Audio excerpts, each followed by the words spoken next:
कुछ दिनों पहले रामायण की कहानी पढ़ते पढ़ते मेरी बेटी ने मुझसे पूछा कि माँ, दशरथ ने अपने बेटे राम को जंगल में क्यों भेज दिया?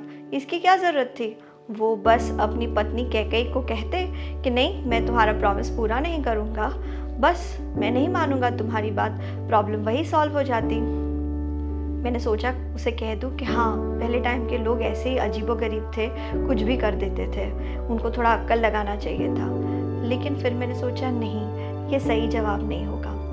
तब मैंने उसे पूछा, अच्छा ये बताओ, तुम्हारी नानी ने कहाँ तक पढ़ाई की है? तो उसने कहा, नानी ने एमए तक पढ़ाई की है। फिर मैंने उसे पूछा, ये बताओ कि तुम्हारी मम्मी ने कहाँ तक पढ़ाई की है? तो उसने कहा, आपने तो पीएचडी की है। फिर मैंने उससे पूछा कि अच्छा ये बताओ कि फिर तुम कहाँ तक पढ़ाई करना चाहती हो? उसने कहा कि पीएचडी तो करना ही है, उसके बाद भी कोई डिग्री होती है क्या? तो मैं वो भी करूँगी।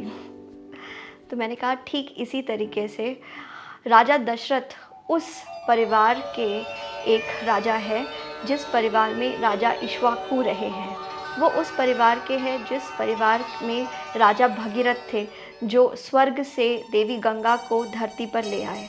वे उस परिवार के हैं जिस परिवार में राजा हरिश्चंद्र थे, जिन्होंने धर्म का पालन करने के लिए अपने राज्य को छोड़ दिया, अपने आप को बेच दिया, अपनी पत्नी को बेच दिया, अपने बच्चे को बेच दिया।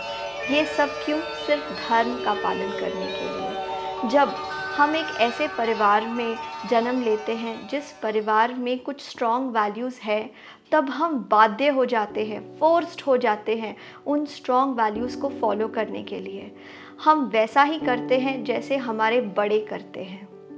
तो इसलिए अगर आप चाहते हैं कि आपका बेटा एक नोबेल प्राइज़ विनर बने या फिर ओलंपिक गोल्ड मेडलिस्ट बने, अगर आप चाहते हैं कि आपकी बेटी आईएएस ऑफिसर बने, कुछ बहुत महान या कुछ बहुत खास करे, तो फिर उसकी शुरुआत खुद से कीजिए।